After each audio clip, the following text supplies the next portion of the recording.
Recorded live. Good day, afternoon, evening, whatever, everybody.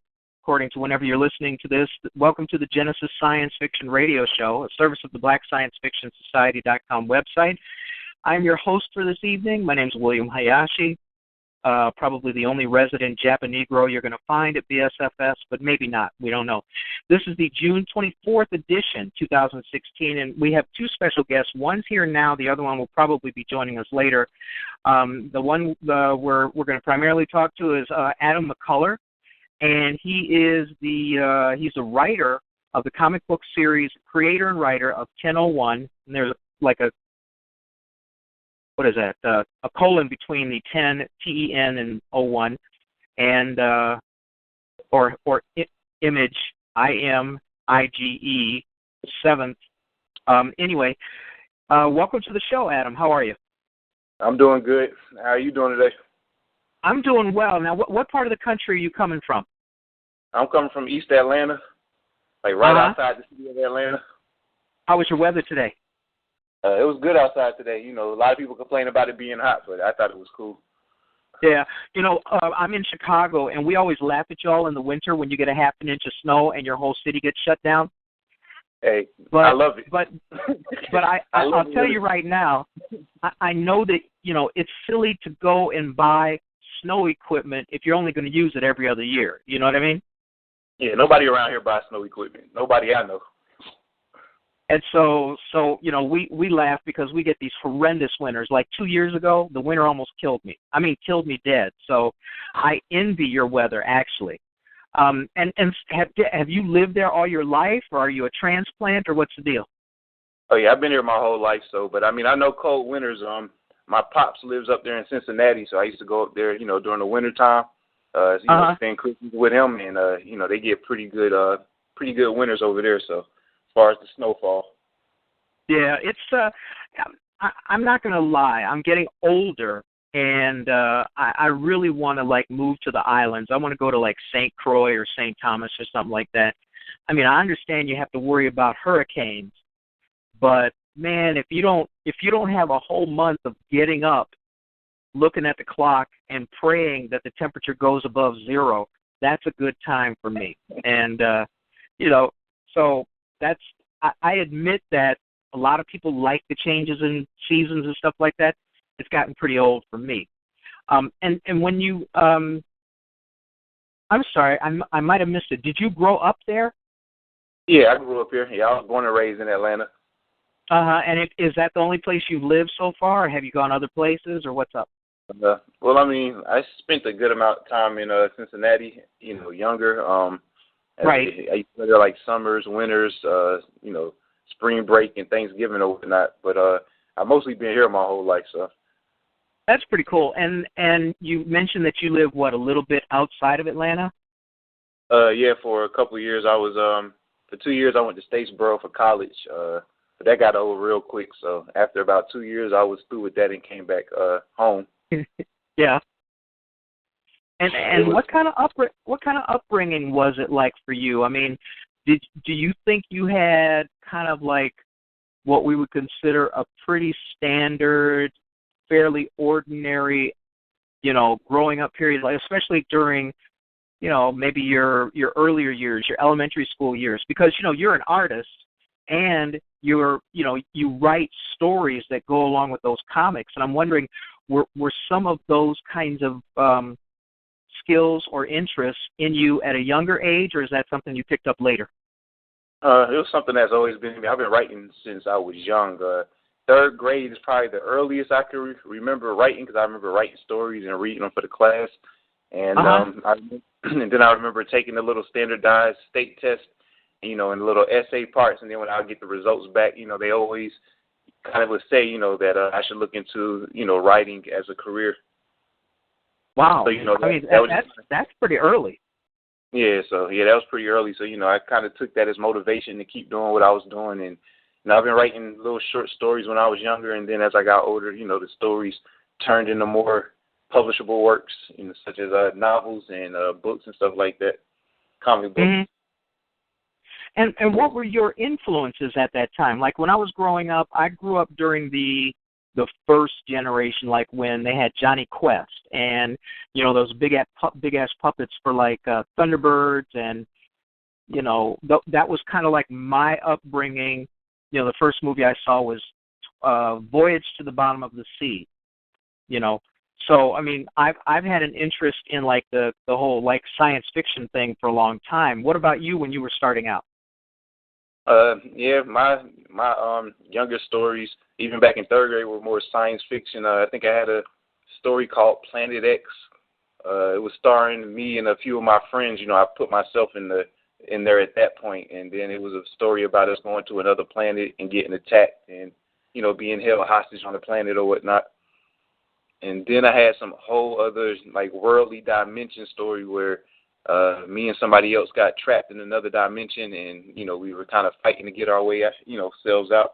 I really really can't remember back then what my influences were to write those stories, but it had to be something I seen or something that was that influenced me to do it. So.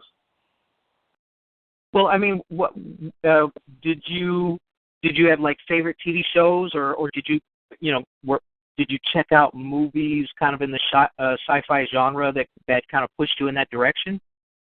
Oh yeah, I used to watch a lot of the cartoons back in the day, the X-Men, Spider-Man, during my generation of growing up, a bunch of other shows like Street Sharks and whatever was on at the time. So I really don't remember what was on quite at that time, third grade, but I know I was watching a lot of the science fiction type cartoons.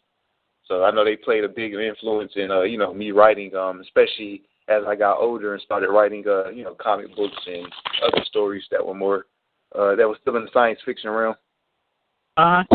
And then how early did you did you work up to getting to 1001, or was it from ideas that you had when you were younger? Yeah, the 1001 idea actually came from an idea that I came up with back in high school. And when I got the opportunity to get a comic drawn by Urban Guide Inc., Norby and Henry, shout out to them, for illustrating my first comic for me, for a very reasonable price. I kind of took an old idea that I had in high school and just kind of modified it more where it would fit into my comic book reality in the universe that I'm creating for it. And it's you have right now, it's and I have to admit I'm reading this, but it says that you're the co-founder of Infinite Access Comics. Yes, Infinite Access Comics. 1001 is the first comic released under the brand of Infinite Access. And then for Infinite Access, because me and Isaac kind of have like two different writing styles and two different perceptions, we're going to kind of have two different universes that will be introduced under Infinite Access. We'll have the superhero universe, which is less realistic and more fantasy and science fiction, and then we'll have a more realistic universe that'll kind of play on different elements of I'll let Isaac talk about that when he gets on, because that's his part of it. Sure. And so when give us a little idea of what the 1001 universe is like. The 1001 universe?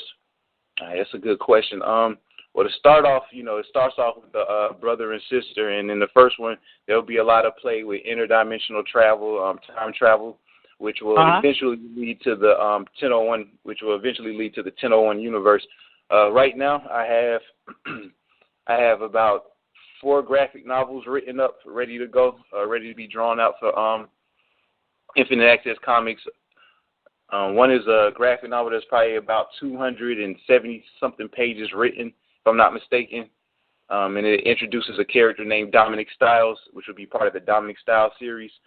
And, it kind of plays on a character that's half demon, half human. I don't want to get too much into it because, I want to kind of... Oh, no, you don't want to give it all away. No, not at all. For those of you just tuning in, we're talking to Adam Mccullar, and he is the co-founder of Infinite Access Comics, of which his series 1001, and that's TEN:01, is one of the first two headlining creative universes, I guess you would call it, in the series. So is it kind of a future history series? Does this take place in the future? Well, or in a future? I'm sorry. Go ahead. Oh, no, I'm sorry. It actually starts place. The premise actually starts place in the 70s when I introduced the main characters. From the 70s, they end up venturing into an alternate world through a very well, not an alternate world, an alternate Earth, which is kind of like a sister planet to our planet. So they kind of they vibrate on the same I guess level in a way, and they share they kind of share existence. So if something happens to one planet, then the other planet can no longer exist. Okay. And this is kind of like right in your wheelhouse. These are the kinds of things that you were thinking about when you were younger, and you've just gone ahead and expanded on them, and actually now they form the basis of your publication, right? Yes, that's correct. So it's the first opening story that will kind of like in the long run it'll kind of explain the foundation for a lot of the other characters too. And it will kind of estimate a lot of the other character stories. And so do you it sounds to me like you've got a pretty big arc for your creative universe, for a lot of different kinds of stories to kind of exploit along the way, right? Yes, that's correct. For every story that I do pertaining to the universe, I kind of want the feel of it to be different than the last story. So I have one story that's kind of I kind of have two stories that's kind of like, but it's still different, where the characters are kind of mystery characters. So I introduce the superheroes kind of as secondary characters, and then kind of later on in the story, you kind of see how they're more of the main character than the secondary character. Okay. Well, and I'm just curious, have you thought out how far into the future you're going to be going with the series? Or do you think that it's got some pretty good, not infinite like, forever and ever, but infinite in terms of being able to keep it interesting and keep it going for quite some time, years even? Is that how you're looking at it? Yeah, I think you'll be able to do that. I know how Marvel and DC do a lot of rewrites. So, 20 years down the line, 15 years down the line, people have interesting stories, that can contribute to the brand. And, I wouldn't mind altering, certain or adding to the different stories to kind of add to the universe. Yeah. Well, and then the cheap writing, they're really cheap writing is rebooting a series, Yeah. So I don't really know, right now how far we'll go with, rebooting series and stuff like that, but I know what I have planned for it at this stage. Yeah. Isaac, are you on the line, or is this somebody else? It must be somebody else. Okay. Oh, so were you talking to me? I'm sorry. Oh, were you talking to me? Is it Isaac? I was calling in as a guest. I didn't know I was like on the queue or anything. Well, see, it's my superior knowledge of how people behave that I just guessed that you were guest number 7. So, anyway, let me introduce you. Isaac Smith is he's I guess the co-founder of Infinite Access Comics. That's not Isaac. Oh, that's not Isaac? Nah, no. I know Isaac's voice. That's not Isaac. Oh man, I am so sorry. It's okay. Well, hopefully Isaac will get here. Okay, so anyway, why don't you tell us before he gets here, how did the two of you actually meet? Adam. Me and Isaac, we met in 7th grade in band. So wow. We've known each other for a very long time. So, and I guess we started, our relationship started with music. Right. I started writing music in 8th grade, and Isaac he'd been doing it since like elementary school, writing raps and stuff. So him and a couple other kids that I went to school with, they used to write raps and do little battles and stuff back and forth. And it kind of inspired me to, start writing myself. So that's how our relationship started with the music. And then, as we got to know each other, we kind of noticed that we both had similar interests as far as writing and, creating stories. So it just kind of grew from there.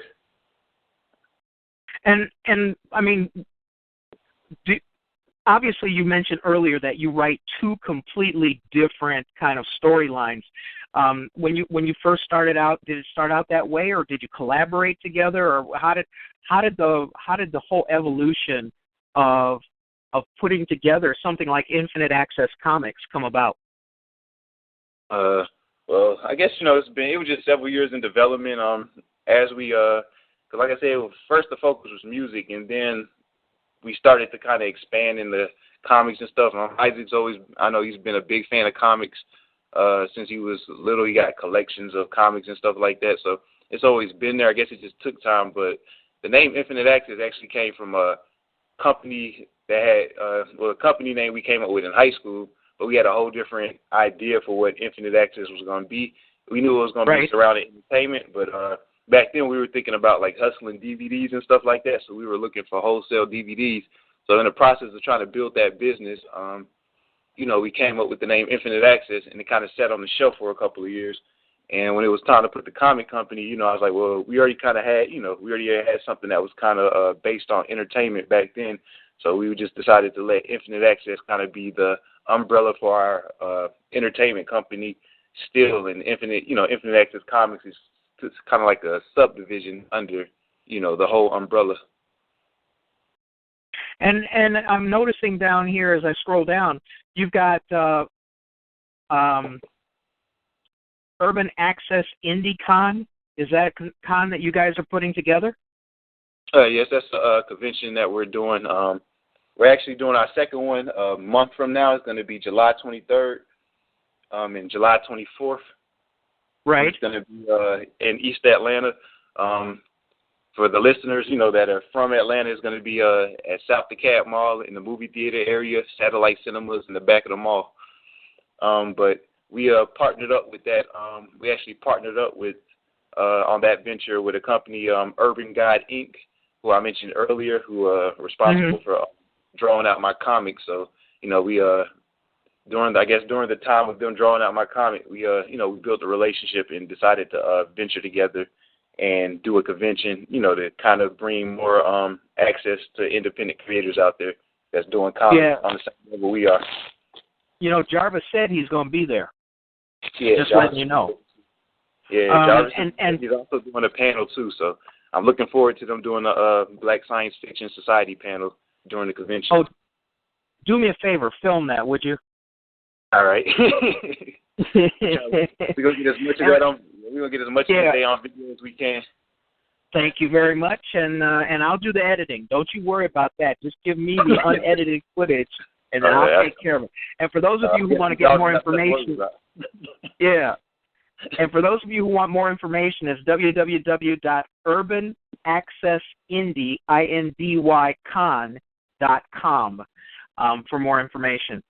Those of you in the chat room, you can see it live. For those of you picking this up for a podcast, again, it's www.urbanaccessindycon.com. So check it out. Those of you in the area or who can get into the area for it to go for the dates. So that would be what the July. The registration July 23rd and 24th. So, Saturday and Sunday. Yeah, if you're in the area, try to check it out. Come see some of the notables from BSFS, like Jarvis Sheffield. And so what was, when you decided to put this together, because, putting together a convention is pretty ambitious, and just from a logistical point of view, I'm not saying that it's so hard, but there's a lot of moving parts. And there's always the challenge of trying to get as many people to drop by as you can. How did you guys? First of all, you have to decide to do it, and then second of all, you have to try to pull it off. What was the impetus for deciding to do your own con? Like I said earlier, I wanted to create an event that would give people more access to indie creators out there, because one thing I learned is that there's a lot of people out there that don't know that this market exists. They don't really know anything about Black indie comics. So I wanted to create something that would shine more light, on Black indie comics in the realm just kind of give, people, more exposure that was trying to do the same thing that I'm doing. Sure. Now, when since you've been in that area for a long time, what kind of following do you think you have, or have you sensed that you have? People giving you feedback, getting in touch with you, kind of, local sales and things like that. Do you see that there's kind of like a certain threshold that you've already met in order to get enough people to make this worthwhile? Well, last year, the turnout was we had a media turnout for our first convention, but I've been doing a lot more different promotion and going out to different events, and I've been getting a lot of feedback. A lot of people who don't know that because there's actually a couple of other few black conventions that are in Atlanta, but there's a lot of people who don't know any of that is going on at all. So when I let people know, they're really excited, that Atlanta, that there's actually something like that in their city that they can go to. So I got a lot of good feedback over the last couple of weeks at some of the events and conventions that I went to promote. So we're hoping for a way better turnout this year, and I'm thinking we're going to get it. So that's pretty good. And obviously it. In the beginning, it's always a labor of love because you don't always get, the kind of revenue that you would like to be able to cover the whole event. Plus, there's a ton of sweat equity that goes into it. Like you said, all of the promoting you're doing is time consuming, and it can wear on you. Honestly, I prefer this than anything else. Like, I actually enjoy it. It's not. I'll say there is some stressful things, in between, trying to get everything together. But for the most part, I love every aspect of it and just, building something from the ground up and actually seeing it, come to life and to fruition. So. And so I take it from what you said, last year was the first con, right? And this will be the second one that's coming up this next month? Yes, this will be our second convention. And tell the people, kind of what was the coolest part of putting together your own convention last year and pulling it off? I guess the coolest part for me, because I would say I'm pretty young in this industry, even in the indie industry, because I'm just now to a point where I can get my stuff out there, and get my stories out there. It was meeting a lot of the people that I met, during the convention, and building the relationships that I've been building with people over the last couple of months. Since October for the most part, because that's when we held the convention.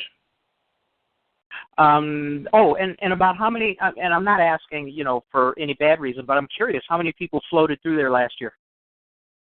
I don't know. I think we might have got maybe between 70 to 100 people between the 2 days. So that's pretty respectable. Yeah.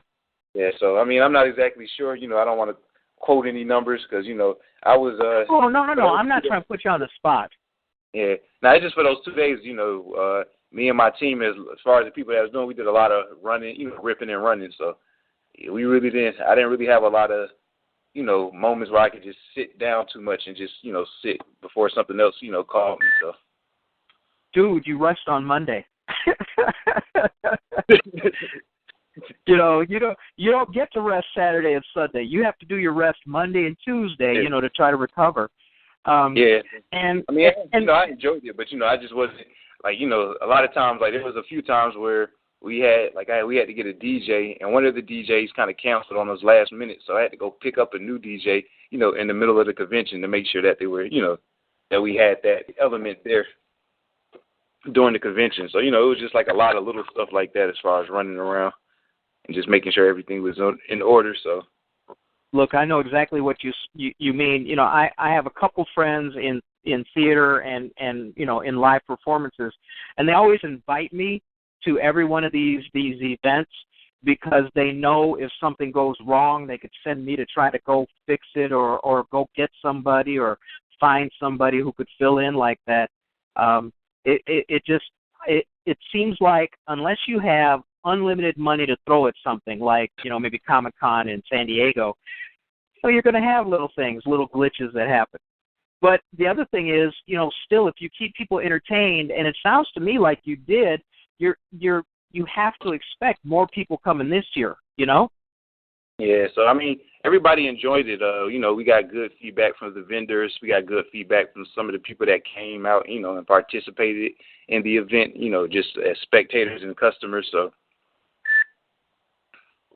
that's not, and that's nothing to sneeze at. Let me ask you this, because I kind of want to go back to, when you decide to put together your own comic book line, when you decide to become like a publisher, obviously you want to do your own work. You want to get your own work out of there, and you want to have the business infrastructure to maintain control over your content, maintain control over your business model, and things like that.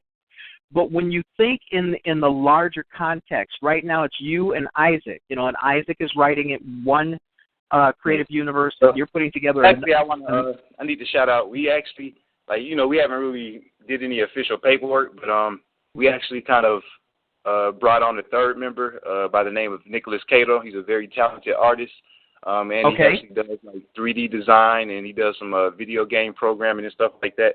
So we actually built a relationship with him about a year ago, about this time last year, about June or July. And the initial project that we signed on to do was a video game. So, so we started off, working on that. And then, over the months, he just kind of, came on the team as, I guess, second, another writer and artist for Infinite Access. So we will have his material, too, that will be released under the brand. Well, that's what I was kind of getting at, because, when you go to put together something like that, the tendency is to want to include other people who fill in gaps, who can bring more excitement and things like that. And so you kind of anticipated the question that you're already kind of a multimedia kind of publisher. You know what I'm saying? You've got the game potential, which obviously leads to video in terms of storytelling and things like that. So it seems like you're already branching out to do, to kind of be, what do they call that? I can't remember the word, like a meta media company. I'll think of the right word. But, I mean, when you look at it, it sounds like you've got the youth, you've got the enthusiasm, and it also sounds like you're very careful picking your players, the people that you're going to work with. Is it an easy collaboration between the three of you right now? Is it, do you have well-defined areas of responsibility, or are you really pulling together to try to create a publishing company of note that really carries through, multiple means of putting out your themes? I'm sorry. Kind of had a hard time understanding the question, but I guess. Well, I mean, is it a really collaborative relationship with the three of you? I mean, are you all pushing to get all the cool stuff out as well as possible and as sharp as possible, or are the three of you collectively under an umbrella doing three different kinds of projects? Well, right now we actually collabing on one project, and then we all do have our own separate projects that we're also doing. But we kind of as we create our own projects, of course we run it by everybody in the group, have them read over it, make sure that they approve and like the direction of it before we continue. So everybody still puts input, but we still have our own projects going on along with our our combined project, which right now is a video game that we're working on.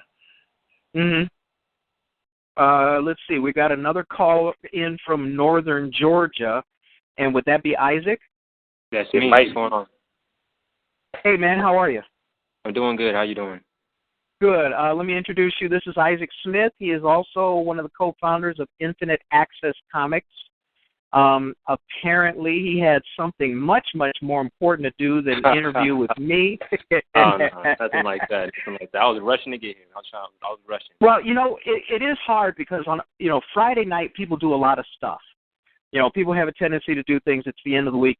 The only reason why I can do this every Friday night is I'm kind of stuck here until I get this ankle bracelet off. So I don't mind other people. Isaac, why don't you, Adam's talked a lot about the kinds of things that he's interested in, stuff like that. He did mention that your creative universe for Infinite Access Comics is much different than his and has kind of a different basis. Well, first of all, I'll go through some of the accolades that I have here. It says you're a musician, a producer, obviously one of the people behind 1001 Comics, and someone gave me your resume, which is like too long to talk about, but you've done a lot of stuff, man. It's still going, yeah. Well, yeah, if you're good and you're creative, it should go till you die, shouldn't it? Right, I think so. Yeah, somebody wise told me one time that, the cemetery is full of people who are full. So with their talents and their ideas, and they die full. So she told me you need to empty yourself before you go. So that's the goal. That's pretty good advice. And a lot of people, you're right. A lot of people just don't. And for whatever reasons, I don't want to say that there's anything wrong with maybe not being that creative. You may have other things in mind. Mm-hmm. But, I mean, yeah, and we found out that you and Adam met in 7th grade. Yeah, and had kind of an affinity. Why don't you talk a little bit about, what, Adam has mentioned how it worked for you. Why don't you tell us when you and Adam met, what was it that made you think that this was somebody you could work with for all times, or at least up until now? Right. I mean, I think it flowed. I don't think we really at the time saw this happening. I think we just started working and working and working and working. We just kind of clicked and meshed so well. Our ideas were similar, and we kind of, bounced each other off, like, left and right brain kind of thing, left and right hand kind of thing. You know what I mean? So I think we look up now, we're like, wow, it's been a long time. You know what I mean? So, and I'm pretty sure that's going to happen again. We're probably going to be working towards other things. We're working on the video game, like you mentioned. And now we're just, every time we look up, it's been some years and some, some things to add to our resume. So it's just a connection, just a click, Yeah, and I'm curious. I already asked Adam, and I'll quit saying I already asked Adam from now on. But when you talk about 7th grade, you're pretty young, and it can be a very mentally creative time. What were some of the influences for you? Like for me, I was talking about, obviously Saturday morning cartoons, and then I forgot to think about it, but comic books and getting pissed off because when I bought Matt Mason, in order for it to fly with the jetpack, you had to have a big ass string. I thought he actually flew with my dumb ass stuff, and plus movies, what kind of influences were there for you to think about, the genre you're working in now? Yeah, I think, like any other kid, you get introduced to a bunch of things. You get introduced to sports and friends and girls and, all these different things almost at once for the most part.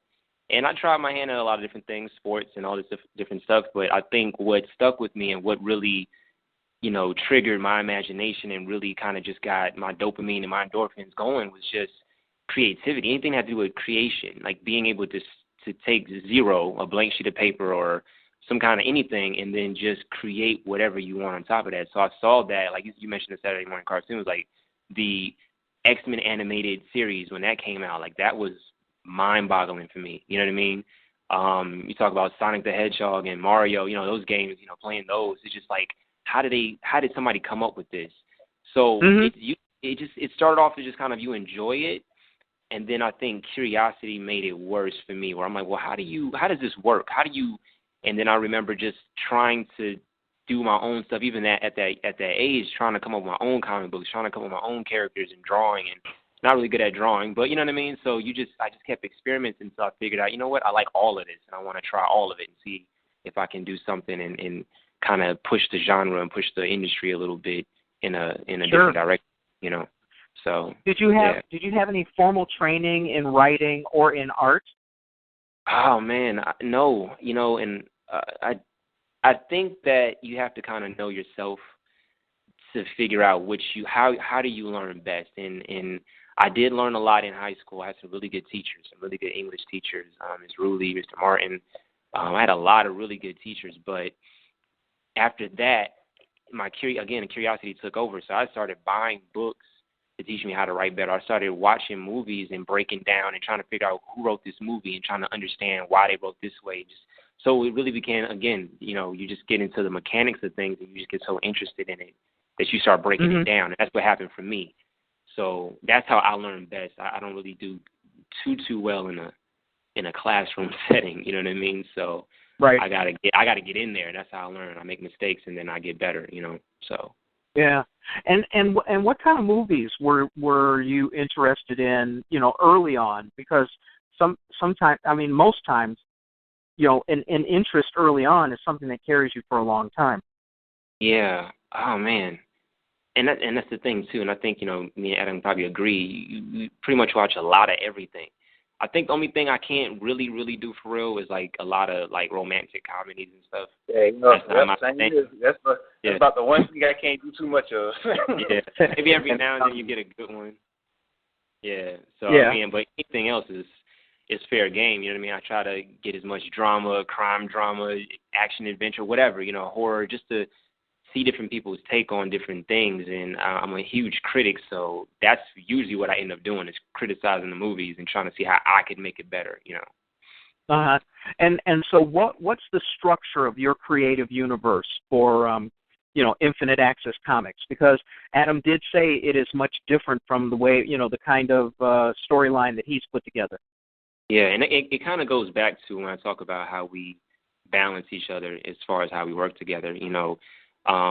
So it's the same thing with our universes. They kind of balance. They're completely different, and I think people will enjoy them both equally, but you just get something different. So with mine, I'm really into, at a young age too, I was really into like politics and geopolitics and economics and some of the social sciences. So right.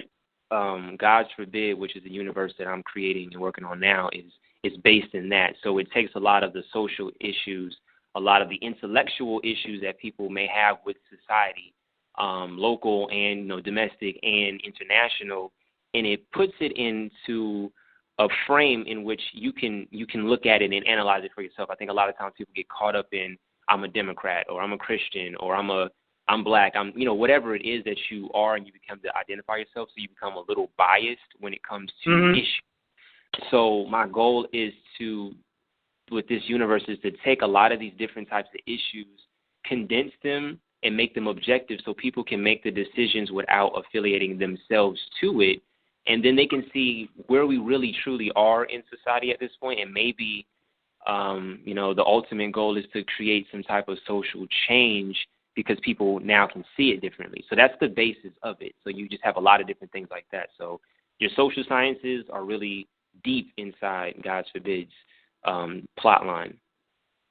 So what you do is you try to avoid your characters falling into stereotypical identity politics. I tried to. I like to smear. Yeah, I think that's a good way to put it. I like to smear. I don't really believe in good and bad. I think that, I think there is, right and wrong type of thing, but I think it depends on where you're standing and, there's a lot of perspective that goes into that. So with my characters, I like to blur that line. I like my good guys to have a little bad to them. I like my bad guys to have a good cause. So it starts to blur the lines and you start rooting for people when you don't really know, what I'm saying? The challenge is who you are at the end of it. And that's kind of the goal. Well, and also how a reader is going to identify with your characters in terms of, when all of life is a gray area. There is very seldom a time where you find, typical black and white kind of delineation, except for, the big issues like, you probably shouldn't go around shooting people or running over nuns or beating up children or something like that. But in terms of storytelling, the times when you have a blurred line and you can actually see why your antagonist and your protagonist act the same way act the way that they do. So it sounds to me like what you try to do is present something maybe a little unusual, or at least an unusual take on it. And someone takes issue with my running over nuns, but to take your stories and try to do something different with them. Are you very careful about not employing, stereotypical memes Oh, I might have lost him here. Yeah, he did just hit me and say he got cut off. She's not sure what happened. Are you back? Are you back now? Yeah, I'm back. I don't know what happened. Isaac? Yeah, I'm here. Well, you know, it's not. Yeah, it's not. What do you call it? It's not perfected technology, man. This whole cell phone thing. If people knew how tenuous it was. What I was asking was, it sounds to me like when you put together your stories, you try to put them together in a non-stereotypical meme. Right. Oh, did we lose him again? No, I'm here. Did we lose? Hold on, let me see. Still there. Adam, are you still here? Hello? Adam? Yeah, I'm still here. Oh, okay. And Isaac, you're still here? Yes, I'm still here. Okay. So, Isaac, it sounds like you don't want to use stereotypical memes to tell your stories. Is that a fair way of assessing your storytelling? Yeah, that's fair. That's definitely accurate. And it kind of like where you fit in terms of a genre. Is it speculative fiction? Is it more science fiction? Is it what do you call it? You know what? I've been struggling with that. I think me and Adam were kind of trying to figure out what we could call it. You know what I came up with, and this is not a sticking title, and I don't even know if this genre exists, but I would say probably like Negro noir or something like that. Like it's Negro noir. Okay. Yeah, I don't know. That's the closest I could think of what it might be. You know what I mean? Just saying, it's almost like saying black twice. You're saying it in different languages, but in a way, to me, it's kind of like it has that. If you remember, like old school films, that noir kind of film, where it's a lot of what do they do? A lot of narration from the character, a lot of shadowy camera angles, things like that. You know what I'm saying? But it was really introspective. The characters always had this deep introspective thing, and I think what we see like that now, you see like Sim City. That's kind of like a new type of noir kind of thing. Yeah, I was thinking of that. Yeah, games like Max Payne, that's another type of noir, like a neo-noir kind of thing, a modern noir, or whatever you want to call it. So I think that's the closest, but I'm not really trying. I think the reason why I never really came up with a true thing is because I'm just trying to see what happens. Because I think genres get created by people who speculate. The audience comes up with the genre, not the person who creates it. You know what I mean? So yeah, no, I do, and I see. I tried to resist that too. You know, I'm an author, and I wrote a trilogy, and people call it either Afrofuturism or science fiction, and both of those I think are limiting. You know, I would like it to be speculative fiction, but you know what? You can't make people do that. They go, oh, you wrote some black science fiction. I go, well, and I don't want to be. You know, I don't want to be a pussy about. I don't want. We can but people are going to. They're going to call it what they're going to call it. Yeah, but they're going to call it what they want to call it, and I should just shut the hell up because you know what? The person who reads it gets to call the shots, not the person who writes it, because I can't tell people how they should look at it. Right. And so I mean, you call it the Jarvis said in the chat room, he said, well, urban noir or whatever. But when you call it Negro noir, are you still working kind of like with present society, current society with whatever twist you put to it? Is that fair to say? Again, you know what I mean? Like I create from this weird space. Like I like timepieces, but I don't like to really say modern or not, because that changes. Modern is against speculative, because 10 years from now it's not going to be modern. So it's just I try to take as much, like I said when we talk about the social sciences and stuff, I try to take a lot of what I know about history and what I've studied about history and just different things, and I kind of cram them into the piece that I'm working on. So you might get some stuff from the 70s, you might get some stuff from the 50s, you might get some things that haven't happened yet that may even seem like it's prophetic in a way when it does, or if it does happen. You know what I mean? So I think if you looked at it, like when I finally get someone that I like to really draw the whole thing out and everything, it'll probably be as modern as it can be as far as how people look and dress and technology. But I don't know if you could really say, hey, this is the 80s or this is 2010. I don't know if you could really do that by the time it's done. So again, I'm just curious to see what people end up saying about it. You know what I mean? Because I can only see it the way I see it. and just finish it, and when it's done, then we might be able to have another interview and say, yeah, maybe kind of modern. I don't know. Well, no, and I don't ask to kind of pigeonhole you. I just ask to see kind of what your perspective is, to let other people know, kind of what you're looking at for your creativity. Like I said, people are going to judge it by what when they read it, they're going to think about what happened.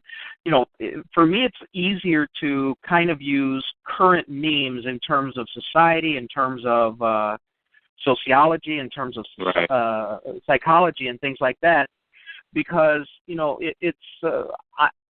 I think for me, I'm a little bit like what Michael Crichton was, where he would take today's society and add something like possibly reconstituting dinosaur DNA, and then having a Tyrannosaurus Rex running around San Diego.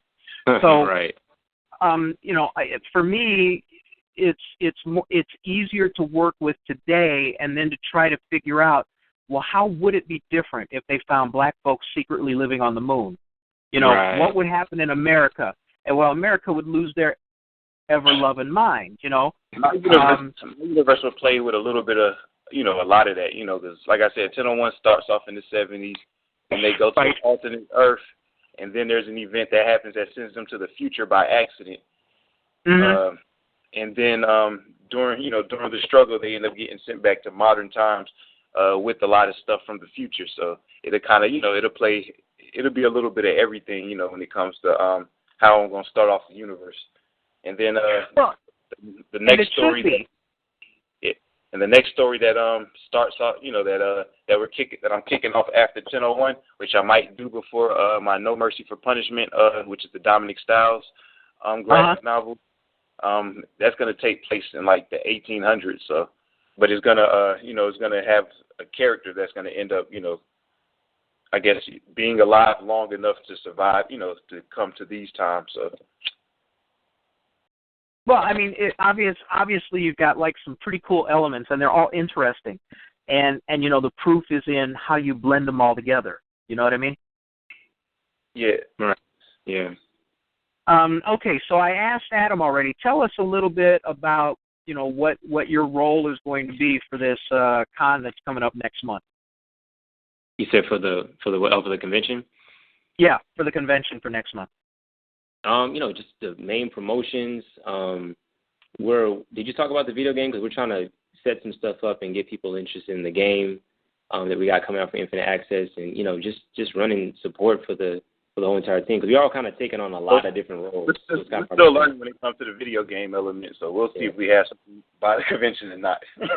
Yeah, well, I was working on some stuff this morning, so I think we might be okay. So you guys might be able to see something by July. But yeah, I mean, we all have a lot of roles, so we're all just wherever I'm needed to be, it's going to get done, so. Sure.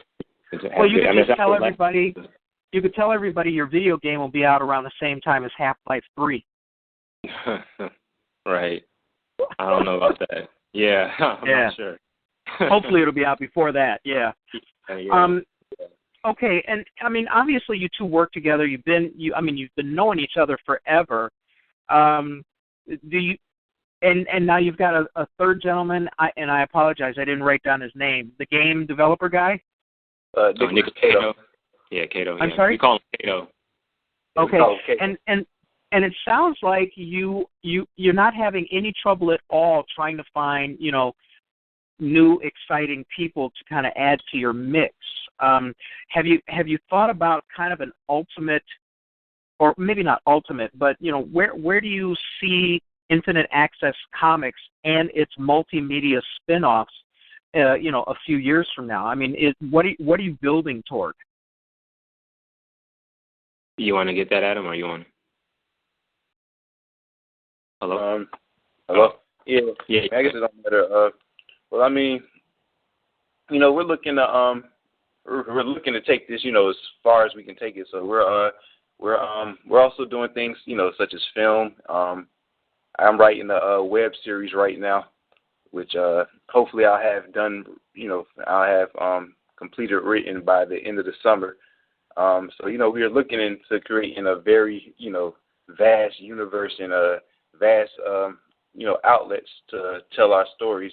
And we're, looking to collab as much as possible and bring in, different writers and different illustrators, people with different ideas, different filmmakers, because I'm already kind of setting up, who I'm looking for to work with when it comes to the web series. I'm kind of scoping out different actresses and actors and people that do videography and stuff like that. So, believe it or not, you guys are kind of on the cutting edge of actually they define it as transmedia, where you tell your stories in multiple media platforms, obviously it's kind of a buzzword, but it's a very apt buzzword for what you guys are trying to do. I mean, it sounds to me like we could see 1001 as webisodes or parts of it injected into the gaming platform that you guys are looking at. Is this kind of a conscious decision on your parts, or are you just kind of falling into it that way? I think a little bit of both. I mean, because things expand. I mean, it wasn't some years ago there was really no such thing as mobile gaming on your phone, and that's another avenue. That's true. Now there's virtual reality gaming that's coming out. You know what I mean? So it's kind of like as the industry grows, because it was at one time it was comic books and toys, and you might get a video game here and there, but it wasn't a whole lot going on. You know what I mean? But now it's like you don't have to wait for the big companies to drop money for you to live your dream or to even expand your imagination. So I think as things grow, and I mean, hopefully we can get ahead of it. I mean, we've talked about some things, and I don't want to put everything on the interview because there won't be nothing to talk about later. But we also want to be pioneers in the industry too. So we don't want to just constantly follow the trends or follow the technology. We also like to, be able to reinvest and invest in some elements and components of the industry that will make us leaders. You know what I mean? And not just following. Mm-hmm. Another aspect too I wanted to add too, because this is something me and Adam talk about a lot. Even as we're building on different storylines and different things, but one of the biggest things that's about how we want Infinite Access to expand. We're really looking to reinvest into our community too, and that's another reason why we do what we do. It's a very consistent thing where what we take, all our resources that we gain from what we do, go back into the community. You know what I mean? To build it in different ways, and not even just in the sense of we need more, designers and we need more artists and things like that, but we really need to reinvest in science, technology, engineering, and math. STEM programs and things like that. So a lot of the resources that we use, and we're setting that up now. 10% of our proceeds go to these types of things that we've created. So that's also what we see. We see us being a pillar in the community with Infinite Access as well. Mm-hmm. Let me do this real quick. You're listening to the Genesis Science Fiction Radio Show, a service of the BlackScienceFictionSociety.com website. Today's special guests are Adam Mccullar and Isaac Smith. They are the co-founders of Infinite Access Comics and a host of other stuff. When you mention reinvesting in the community, do you do outreach to the young? I mean, how does that reinvestment in the community, how is that going to kind of manifest itself? Do you have kind of a plan for it, or is it a catch-as-catch-can thing just because it's fairly new?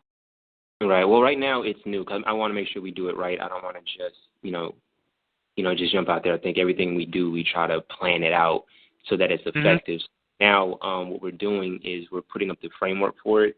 And, before we kind of got caught up in all of this, and we want to get back to our roots, but, we were active in the community before, life hits you, get a job, and things happen. So we want to get back to that point. But right now it's the framework. So primarily what we're looking at is reinvesting in our youth, because I know when I was young, I had, adults looking out for me and saying, hey, try this, do this. And, whatever I needed access to for the most part, if they couldn't get it, they were able to tell me how to get where I needed to go. You know what I mean? Mm-hmm. And if they couldn't do that, they could at least encourage me to say, yeah, follow your dreams and do what you need to do. So we want to be able to provide that. We want to be able to provide, the finances if someone wants a scholarship or something like that, we're going to put together some small scholarships working on that.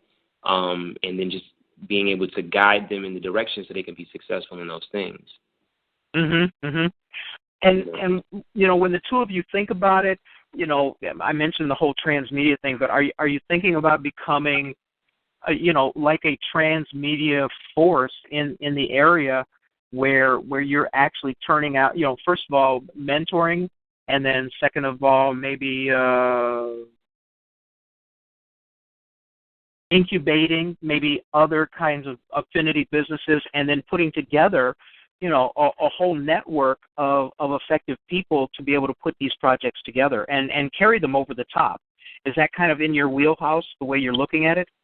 Yeah, I think that's probably, I can say it better than how you just said it. It's about giving back and being able to expand the generations behind us. Because we're just doing the work that our ancestors laid for us. Everything that you do is because somebody before you already did it, or they were able to clear the pathway so you could try to be better than them.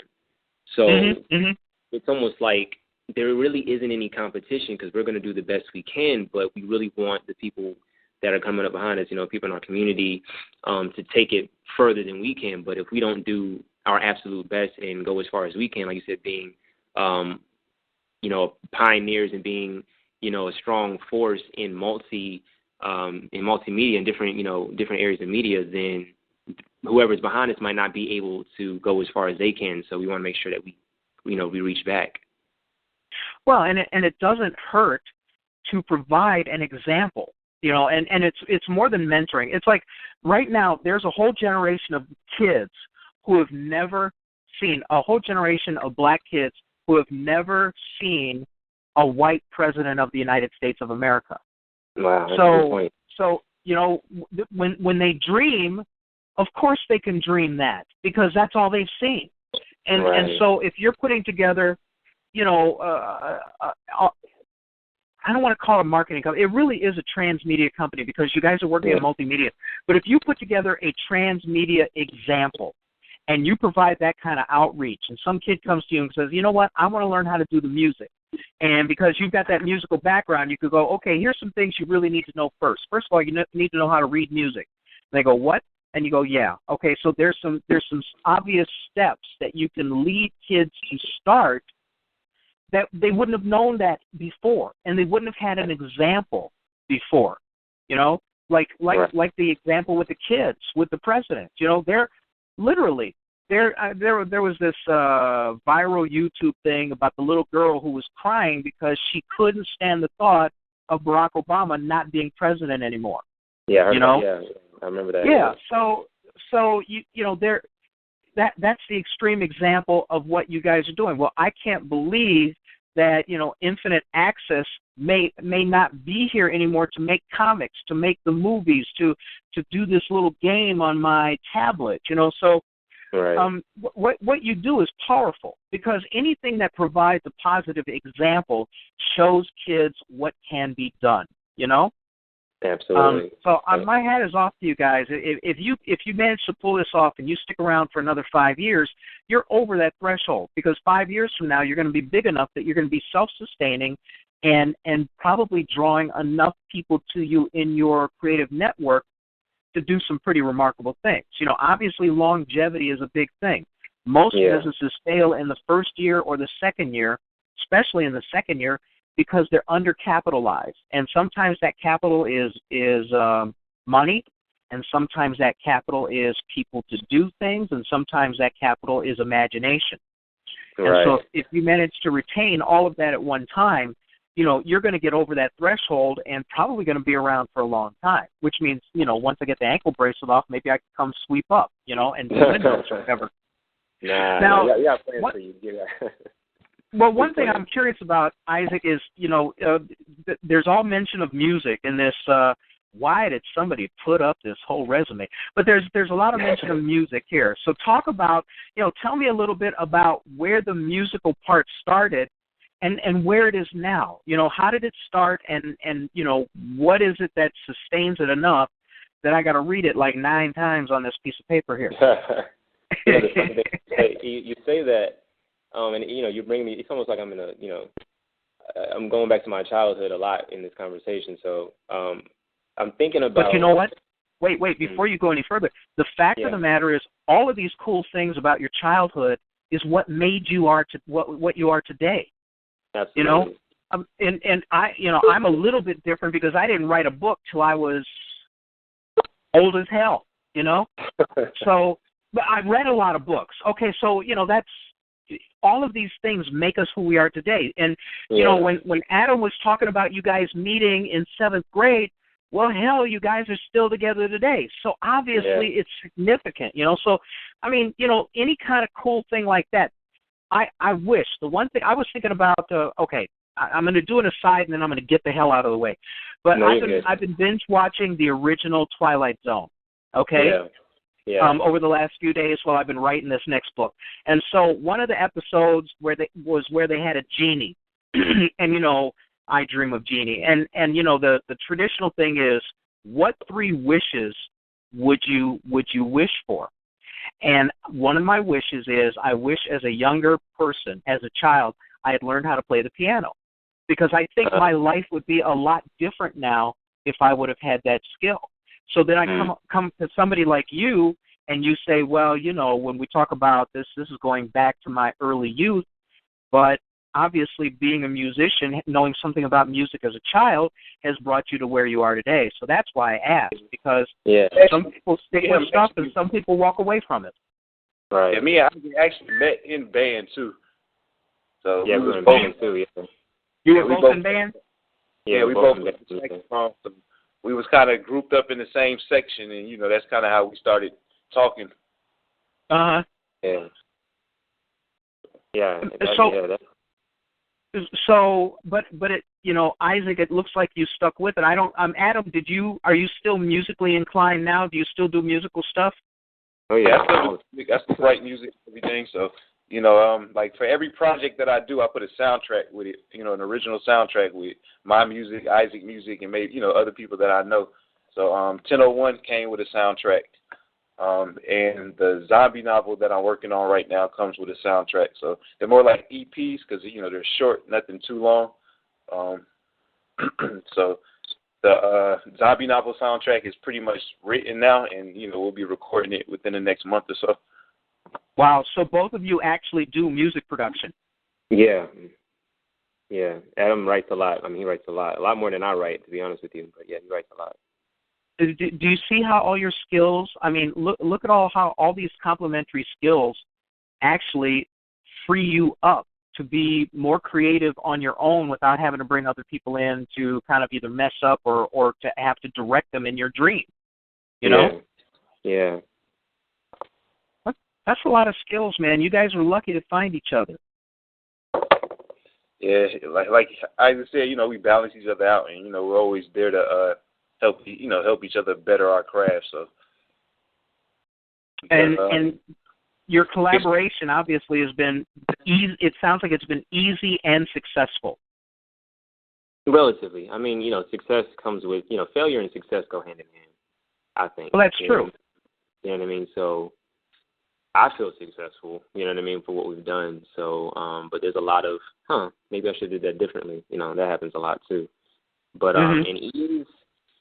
Again, a relative term. I think ease is getting easier as we, delve deeper into our own creative talents and we become more independent. Cause I think, and I don't know if you guys talked about this before I came on the call, but there was a time, and I think what happened was we got so used to doing it on our own because we started off asking for help and people would let us down a lot. We want to record, couldn't record because this person wasn't ready, or we needed this and they couldn't do it, that kind of thing. So, you know what, we'll just learn how to engineer our own music. We'll learn how to, even with the 1001, if you guys talked about that, we did the whole thing ourselves. We did the soundtrack, we did the sound effects, we did the voiceovers, all of that, you know what I mean, from scratch. Because there's a 1001 movie, too. I don't know if we spoke on that, just so people don't be confused. We did a 1001 movie version that works like a still comic, so. Yeah, so it's like a digital version of the comic book. We just added, some voiceovers, some sound effects, some music, that kind of thing. So we didn't really have anyone to go to. Is that available online so people can take a look at it? Right now we're selling it. It's going to be definitely at the convention. We've been selling it since the production of it. We started selling it online, but we had some difficulties with that. We talk about that ease thing. Always is easy. So we've had a little bit more success with getting out into the community. And again, that kind of goes back to what we were talking about. It's a little bit better for us to be in the community and meet people and talk to people than it is to just get likes on Facebook or just get money from online, because it's not really about that part of it. It's about really building something where people are like, yeah, I like 1001. I know who Adam is, that kind of thing. You know what I mean? So we're out there building with people. We're shaking hands and kissing babies, as they say. You know what I mean? So that's what we're doing. Well, I mean, and that is the universal challenge. I mean, the universal challenge is because the threshold to creativity, whether it be good or bad, is a lot lower than it was even 10 years ago in terms of kinds of tools you have to, to put together the things that you want to do. Like 10 years ago, for you guys to do your own music production would have been a lot more difficult than it is today. You know what I mean? Yeah. And so with the threshold so low and so many people so many people actually putting out their works, either the writing, the music, the video, the whatever, the challenge is always getting visibility, getting people to see your work so that they could appreciate it. Right. In terms of what you guys are doing, I know you're pressing the flesh. You've got your own independent convention, and I imagine you probably use some measure of social networking. But do you have a pretty well defined marketing strategy to get eyes on your work? Because that is the universal challenge. Yeah. And you basically just said it, having our own convention. And again, I think that, I don't know if Adam told you the story of the convention, but we had some issues with being in a particular convention. Like, we were trying to get some things done, and it didn't really go the way we wanted to go, and we had some certain level of rejection, for what we wanted to accomplish. And, it just kind of inspired, hey, you know what if we did our own? And, that's how Adam felt, we should do our own. And honestly, I was like, well, maybe we should wait. But he's like, no, let's do it now. So now we're on year 2. You know what I mean? So it's the same thing. It's sure. The same thing. When you don't have it, and I think that's what Adam and I have in common strongly, is if you can't lend it to me or let me borrow it or show me how to do it, I'm going to figure it out and do it anyway. You know what I mean? That kind of thing. So people are going to see, this is the strategy. We will create our own thing, whether someone likes it or not. If you love it, great, because you're going to see more of it. If you don't like it, you might want to get out of the way, because we're going to do it anyway and you're going to get ran over. So it's that kind of thing. That's a marketing strategy. So we're going to create our own avenues. We're going to create our own movies, our own games. We're not relying on anybody to help us get somewhere. We want the community to definitely support it, so we want to create things that people love. But marketing strategy is creating our own stuff and making sure we actually connect with the people that we're doing this for, because we love to do it, but again, there's nothing more exciting than someone reading the comic book or someone, seeing what you're doing and say, man, you're a genius, or I love this, or this made me think of this, or what I was thinking about the other day, the comic book that you just did, that kind of thing. So sure. It's just, like I said, just those two things, creating our own platform and just getting out into the community and making sure we stay connected with the people we're creating for. All right, let me ask you guys a hypothetical. Adam, you go first. What happens 5 years from now when you have 20,000 people coming to your convention? I guess I'm going to have a lot more work to do. Oh, yeah, and your ass is going to be really tired on Monday.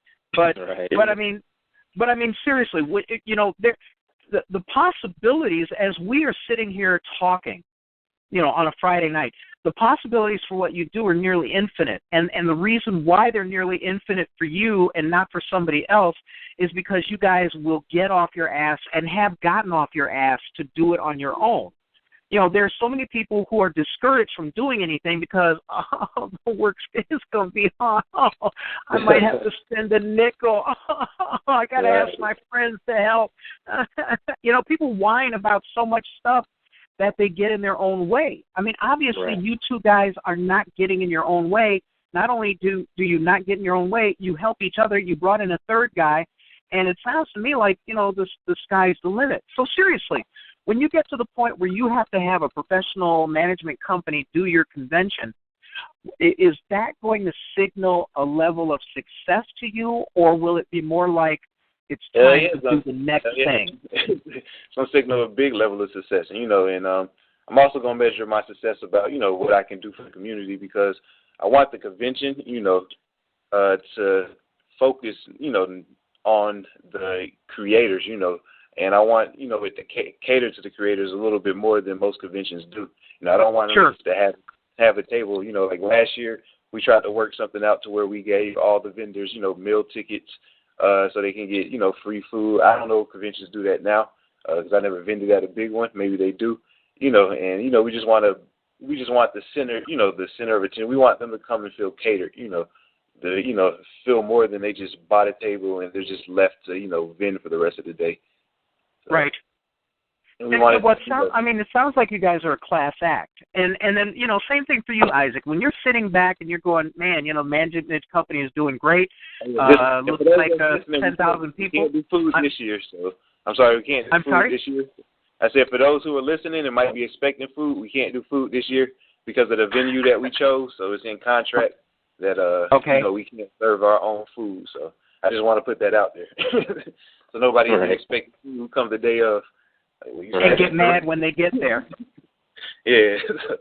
So no food this year, but in the future we do plan to bring that back. As the brand grows, and we can do that for the people. So. And let's talk a little bit about the core, the Infinite Access Comics. Are you open to bringing new creatives on to do their own stories in under that umbrella? Absolutely. I think, again, my biggest thing is I'll really compete with myself, really, and that's just for me to get better, that kind of thing. But I enjoy people who are better than me or people who are phenomenal at what they do. So I would love to work with anybody whose imagination is extraordinary, anybody whose, artistic perspective is, vast and broad. You know what I mean? So that's almost the kind of point, too. That kind of works hand in hand with the music too. Like we just signed the artists last year. We have plans on signing other artists to the label. Mm-hmm. Yeah, and then basically that works. It's the same thing with the music, like you said. I had known her name is Khadijah, by the way, because y'all gonna hear her music a lot. She's dope. Singer songwriter. We've been friends for a long time, and she sings phenomenally. And she writes. To me, she writes like a lyricist, like an MC. She writes like a lyricist, like a hip-hop lyricist, but she sings, very well. So I'm a fan of her, even though she hadn't put out an album, even though she hadn't, really done anything too vast with it. I was just a fan. So it's the same thing with the art. Like I see somebody's art, I'm like, I love what you do. I want to see more of what you can do. So if I have, like you asked me, 5 years from now, really, I want to see other people's dreams come true. You know what I mean? Taking that money, reinvesting it, and seeing other black superheroes, seeing other black stories being told, seeing different types of media that we can create. And, I kind of keep my ear into the international market as well. I mean, I don't know if you know, I can't remember the name of the place, so forgive me for anybody that's listening that may know, or if it's them that I'm talking about. But in Haiti, I want to say there's an animation studio in Haiti. A lot of people don't know that because they're thinking about the earthquake and poverty and stuff like that. But there's some people in Haiti trying to rebuild, and I would love to get over there and not even just help with the economic structure of that by bringing in some, creating jobs in that industry. But I would like to see what kind of things, what kind of story they can come up with. Same thing in Nigeria and Kenya. There's some animation studios in Kenya. You know what I mean? So when this is successful 5 years from now, and we have to have somebody manage it, and we have a lot more resources. I mean, it's a global market at that point. It's automatically international immediately. You know what I mean? Yeah, you're just going to go on and do the next thing. We already built those relationships with people across the water, so there's some people we already talking with, and they got other connections too. So we're already aiming for that. Yeah, Jarvis is asking in the chat room, who are all of the collaborators that are in on your gig? You've got the game guy. You've got a gorgeous gorgeous voiced singer. What other people? Everything we're into. Yeah, absolutely. I mean, what kind of? Obviously, you're building an effective network for you guys. Yeah. It's getting big. Actually, I mean, you got Urban God Inc. Off back there in collaboration with the convention. So that's right. Noviance Henry. He go by the moniker Slim Jim Longfoot. There's novels on Amazon by him. They also have their comic The Force. They have a comic Pimp Hand Strong, and I think there might be another title too that I can't think. Oh, Jelly Bean Dream. So and then there's also Corley Manning, who's also part of Urban God Inc. also. So. And Isaac, you got anybody else? Yeah, I'm gonna say. I mean, we're talking about you named the people. I mean, Nicholas Cato. I think you can find him on Facebook as Nicholas Cato. He has a lot of 3D rendering that he does, a lot of graphic design that he does.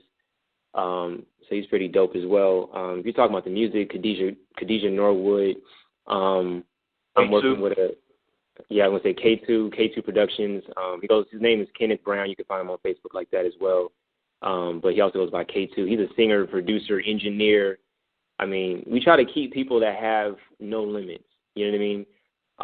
And then we have some other people on the team too that we're working with that are a little bit more behind the scenes, but they're definitely part of the engine. That keep everything going, because we have a lot. I don't know if we talked about the health industry that we're into. I have a health and wellness company. We do health consultations, and we specialize in the Black community as well. So we have a lot of different things that are different components to a larger engine, and we have a lot of people that believe in what we have going on. So we would literally, the names would be, and I would say endless, but it's definitely broad, the people that are a part of what we're doing. Yeah. And obviously your plans are much, much bigger, and I like the fact that you've already decided that you're going to have a big tent. You're also going to be giving back, and that you really have a long-term strategy that's not just local; it's global. These are pretty ambitious goals and pretty ambitious components to an overall strategy. So, I mean, when you guys think about doing, I call it the 80-20 rule, or I have been calling it the 80-20 rule, that for creatives, because creatives are essentially entrepreneurs unless they're lucky enough to get a publisher or a record deal or whatever, and that usually the duties fall upon you. You've got about 20% of your time devoted to your creativity, but as an entrepreneur, you're spending about 80% of your time in the business of doing business. Does that sound kind of along what you guys are doing? Because it sounds like you're being very methodical in the execution of your business model. So, yeah. Go ahead. And I was gonna say I kind of want to add what you're saying, because you're right. You have to be able to divide your time. I think a lot of times people do get caught up in one or the other, or if you're creative, then sometimes you get just caught up in the creative part and not the business part. Right. So building that team is important. I mean, and again, Adam and I were fortunate enough to be able to build off of one another. But the thing is, I think, and I don't know if we really noticed it until recently, it's almost like seasons. You talk about, winter, summer, spring, fall, all of that. There's a time for everything. So I found for me, certain times of the day is dedicated to being creative. But even then, certain times of the year, I dedicate to being more creative than not. So for me, the fall, winter time is when I write the most, when I write and put out a lot of different things. That's when I'm, what I'm saying? And in the summertime, that's when I'm out making things happen. You know what I mean? That's just how I work in the game. So it's kind of like that 80-20 rule. Yeah, a little bit of both. I'm getting out there and I'm still creating. So this novel still is in the editing process. So I'm going through my final edit for it. And then, like I said, I have to do the soundtrack and finish up the artwork. Artwork is being done by an artist named Tony Jackson. He's dope, so you can find him on Facebook, as Tony Jackson. He does some dope artwork. But I mean, you're doing all of that. Are you able to devote, more than 1/5 of your time to the creative part, and then the 4/5 of your time to the part of having to do business, getting out there, getting your name out there? Is the balance kind of going that way, Adam, for you, or are you able to? Excuse me. Are you able to devote more of your time to doing the creative part, and maybe Isaac is handling more of the business? I mean, it's always interesting to me to see how people budget their time, because your success depends on your devotion. Yeah. Wouldn't you agree? Absolutely. Yeah. Absolutely. But we both handle our business, where it comes, when we have to. So I might focus a little bit more on the Indycon than Isaac does. Right. Isaac is putting more attention right now to Peaches and Protons, the wellness and getting that off. Plus our other company, Insight, which is I guess it's kind of like a business development company, and it just kind of helps businesses I guess get established as far as their brand and Sure. building I guess building their name in the community. So Hello?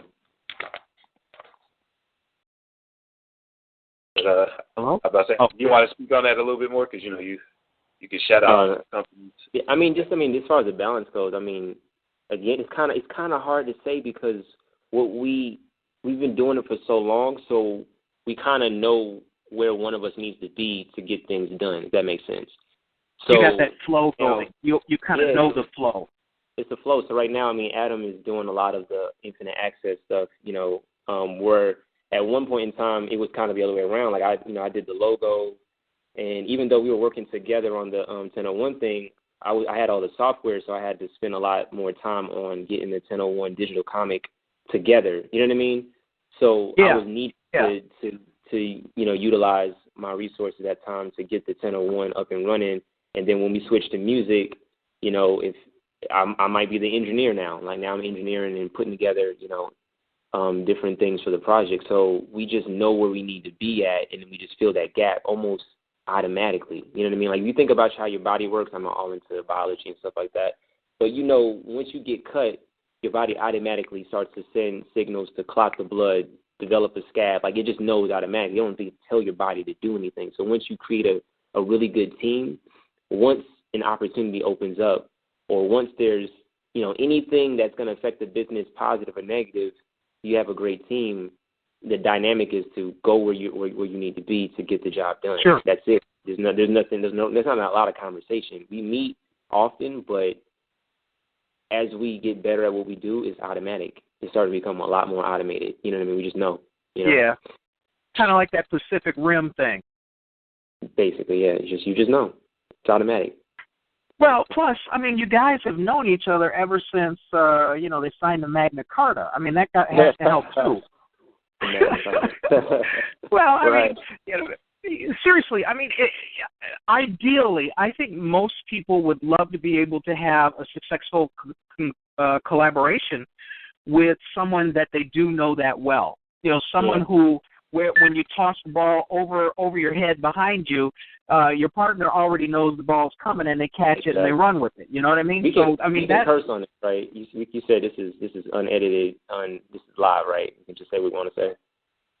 Oh, well, I will say this. For the show, we try to keep it PG-13. But I heard that... You can say that one time, Isaac. You get it that one. He's been using a lot of curse words today. I didn't know how, the audience was. Well, every now and then I'll forget, and that's my fault. But, one of the things that I do want you guys to do, and, because I already told Adam, Isaac, you can kind of make sure this happens. When Jarvis is, on his panel and he's talking, I want you guys to record that. I want you to send me the video because, we don't get to see him very often. And I want to put that together. And then, if you ever want a really good Japanegro author, screenwriter, you can always call me, and if I can get the ankle bracelet off, I'll come on down too. We'll come to you. No problem. Yeah, we'll make it work. We'll make it work. Well, it's the only reason why I can do the show every Friday night. Okay, so, all right, you guys have been together, I'm not trying to get your ages, but how long ago was 7th grade?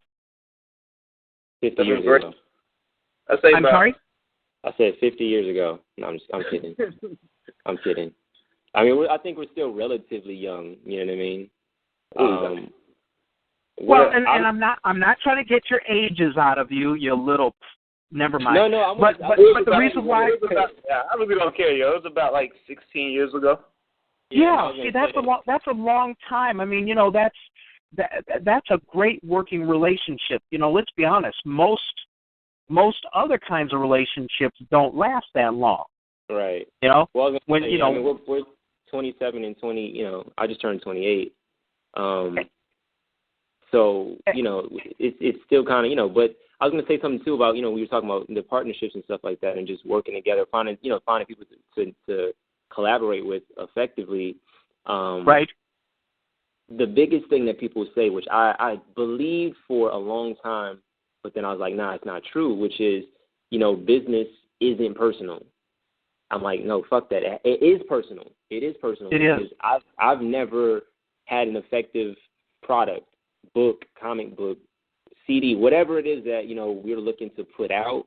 If we don't like the person, it usually doesn't get done. Or if it gets done, it's not what we want it to be. So I only work with people I actually genuinely, like. They're cool people. Yeah. They're smart. Yeah. Or whatever it is. We have to click. Otherwise, I don't want to do it. If I feel like I don't like you, then, and I don't like the whole stuff against people, so I try to get to know people, and get past stuff. But if I don't like you, same thing, I can't work with you, so. Yeah, so business is personal, and I think people need to understand that you got to work with people you actually like. And I know sometimes working with family doesn't work, but then I question, did you even like your family for real? Because, you know what I'm saying, if you can't work with them, then maybe you don't really like your mom that much. You know what I'm saying? Like, because people have really good, like, I know Beyonce, her management, I think her mom or her dad or whatever was helping her for a long time and all that stuff too, and she's still pretty good with it. You know what I'm saying? She's extremely successful. So you just got to think about, who are you really around? Do you like them? Can you build a really solid relationship? And that's what's going to be effective. You got to look at, a business relationship the same way you look at a friendship, that kind of thing. You got to look at it the same way, That's it. No, I have to concur. I mean, I think the most people that I've ever had to collaborate with are those that I've worked with on movies. And there are some people.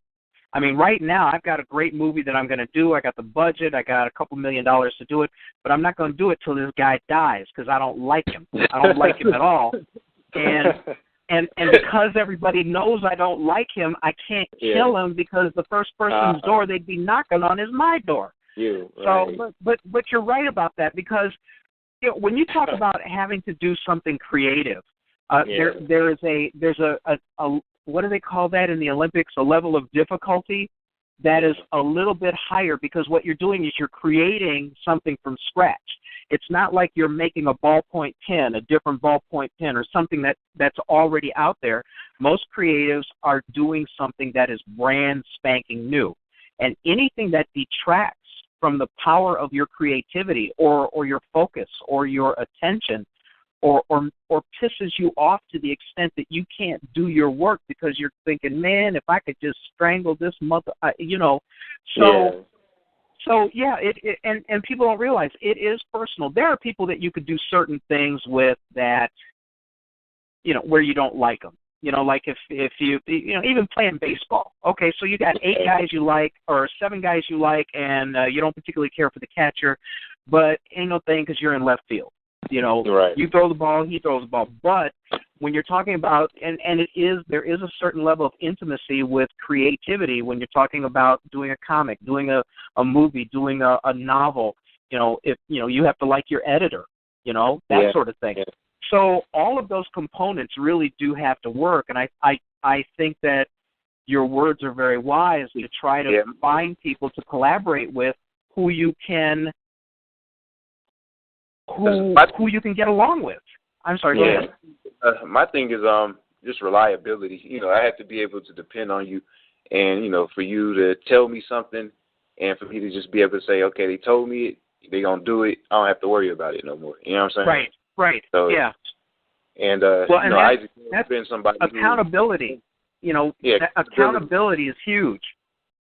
Exactly, and some people don't, you know, like to take accountability, or you know, don't like to make up, you know, for you know certain things that they do. But Isaac's always been one of those people who will, you know, if he does, you know, like he always, you know, he pretty much always does what he say he's gonna do. And if there's an instance where he won't, you know, he'll make up for it. You know what I'm saying? Right.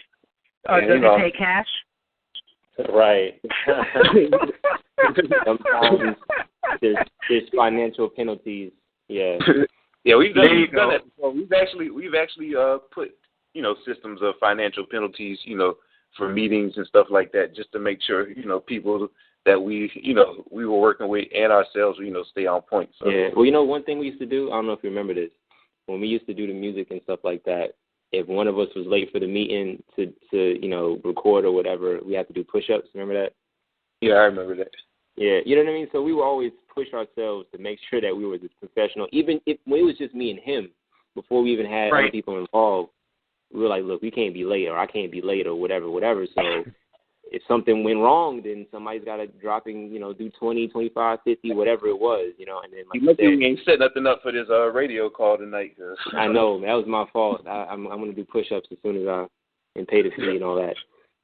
But I did get some work done. We'll talk about that. But I think I got some good news, which is going to push the brand into the, you know, to a different area. But so I think it was, you know, but yeah. So I mean, like you said, with the calls, we would have meetings on the phone, and even though we were all in different parts of town, and one or two of us were in different states, if you were late to the call or you didn't make it, you got to put some money on it. You got to transfer money to everybody in the meeting, and that was a way to keep the discipline going. So that's what we look for too. We look for that reliability. We look for that loyalty. We look for, of course, the creativity, because, you know, that's important too, but we need those other, it's almost like an interview. And the way I talk to people when I meet people that I think I want to work with, right? It's kind of like, it's a two-way thing. It's kind of weird. You know what I mean? Like, it's almost like it sounds kind of weird to say this, but it's like, you're almost like you're dating the person. You know what I'm saying? Like you mentioned intimacy. It's almost like you're really getting to know this person. Like, am I going to be able to hang around this person, work with this person? If, you know, things get tough in this business, 5 years, 10 years, 20 years from now, am I going to not want to murder this person like you mentioned? You know what I mean? That kind of thing. And if I feel like, I might kill this guy, you know what I mean? Like, or this girl, whoever, I just like, no, this is not a good relationship. We should not pursue this. So it's part of that. And it's also, I've interviewed a lot of people being a manager for a long time. So there's a lot of things I look for when I meet new people to work with. I ask a lot of different questions that almost would seem like they're random, but they let me know what you're really thinking about everything. You know what I mean? And that lets me know too. So it's part interview and part dating when you get to working with somebody long term. And that's all I want to know. Is this going to be a long-term relationship, business relationship? Because I don't believe in short-term anything, because nothing comes slow. So if you're only like, I can only do this one project, it's like, well, we got 50 projects lined up, and if you can't do them all, or if you're not even willing to, then we got to find somebody else who's like, nah, I want to do all of this stuff. I want to grow with Infinite Access. I want to grow with the record label. I want to, you know. So we look for that. You know. Yeah, I'm very much agree with what you guys say, and my indicator is kind of like yours. Someone who doesn't show up on time, to me, is showing that they have no respect for me, for my time, and that's like a deal breaker for me. I mean, there's just some things that I think all of us have decided that this is the indicator whether or not this is going to work. Well, like you said, you know, the dating interview. You know, if I don't even want to say about if a girl does or does not do a certain, you know, whatever. But right. it is true. You know, you have to have an affinity, and you have to feel like you're respected. Let me ask you guys this, because we're winding down. We're in our last 20 minutes or so. Adam, let me start with you. In terms of the journey that you have taken to get to today, what has been the hardest part of keeping this whole thing together? The hardest part of keeping it together? Yeah, the hardest part of getting here, you know, to get right where we are today. I mean, I just think it's, you know, just the time and development and just the maturity and just, you know, growing to be able to do something and be successful with it. Because, like sometimes I think I wish I could have done this way back when, you know what I'm saying? But if I probably would have done it way back when, it might have not been as successful as it is today because of the time and experience in relationships that I've, built over the last couple of years. So, everything is time, and I think but I don't really think none of it's really been hard. It's just been a process and just being patient and timing and just waiting to be able, waiting for my time to be able to get my projects out there. So for you, basically, it's the growing process to get where you need to go. That, I mean, are you sometimes impatient with it, or is it just, or is there a frustration? I'm sorry. Go ahead. Sometimes I think it's more anxious. I think we all get anxious and thinking about the overall success factor of what we do as creators. So I get that that anxious feeling of success, but there's no frustration. There's no there's none of that. Everything's positive vibes. I'm looking to build relationships. Help people grow their brands. While growing my brand, which was the purpose of Urban Access Indycon. Not only to grow our brand, but to help other people grow their brands too at the same time. So, I'm just looking forward to everything to come. So, no frustration for anything. Like sometimes things don't go his way, but you just got to learn from that experience and just move on. So, and just take what you learn from it and apply it to the next project or next situation. Sure. And was it like the same? Is it the same for you, Isaac, or do you look at it a little different? How is it for you? What's the hardest part of having started in 7th grade and getting to today, besides being late getting on my show? I know, guys. Everybody, I'm sorry. I apologize. No, dude, don't worry about it. I understand Fridays, especially traffic. Yeah. I don't know about you. I don't know how it is in Atlanta, but like in Chicago, you can't get there from here on a Friday night. Everybody wants to go every place. So please, I joke about that, but I certainly don't take advantage. Okay. Yeah. One thing I can say about Isaac is though that he was late. I believe he was handling business because I know how he usually run his day. So I know he wasn't doing nothing. Being late. So I know something effective was being done. Money was being made or something was being done. So yeah, let's go with that. That sounds really good for my character. Yeah, that's the ticket. Sounds amazing. But I mean, seriously, when you think about it, Isaac, have you seen? I mean, same question that I asked Adam. From getting from 7th grade to here, is there something that made it a little more difficult or something? What was the worst part of it? If there was no worst part of it, that's pretty cool. But, sometimes, timing, frustration, other people letting you down or whatever. I mean, what has been your biggest trial to get to where you are today? Yeah, I was going to say, I think, and this is, where I'm at right this moment, because who knows what's going to happen tomorrow. But I think I've gotten past the hardest part. And the hardest part for me in this particular creative journey was being complacent. I've always been a person to push myself, wherever I'm doing, but I had been with the company for like 6 years, and I grew with the company and made some good money and all of that stuff, but it was stagnant to who I was and what I really wanted to do. You know what I'm saying? So my success and all my efforts went into that, and it's hard to walk away from. And recently, I resigned from that position a year ago, and that's when I started, really focusing on this full time and just being 100% entrepreneur. And I think the biggest challenge was, am I really ready to do this? And I'm a hip hop fanatic, a hip hop fan. I do hip hop, all of that. So one of my favorite MCs, Fonte of Little Brother, in one of the songs they did called Dream, he said every now and then, he said something about he had to reach the conclusion that every now and then you got to ask yourself, do you really want to win or just look good losing? You know what I mean? So right. I heard that while I'm working, this job, this borderline corporate managerial job, and I'm like, man, do I really want to do this? Like, am I just talking about it? I'm telling people I do all this stuff, but am I really doing it? You know what I mean? So I was like, you know what?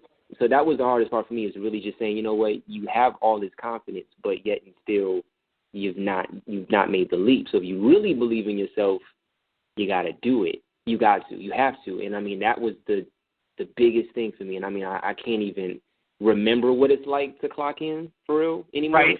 Yeah. You know what I'm saying? Yeah. I've been doing this for a year straight now, and it was tough.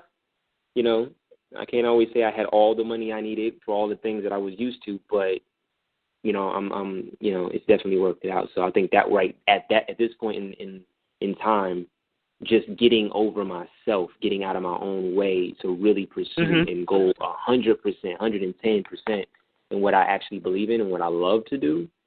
That was the mountain for me, and I felt like I climbed that. So now I'm like, what's next? You know, that's how I feel. You know. That's pretty remarkable. And if you had to, you know, pretend the other guy is not on the phone, but Adam, if you had to describe what's the best part of what you guys are doing as a collaboration and how it's working out, you know, tell the people, you know, how you feel about that and what you have found in terms of having a viable partnership like this. I think maybe the innovation. Isaac is a real creative person, and he's real good at looking at simple things and pushing the boundaries and coming up with ideas to kind of take it to another level.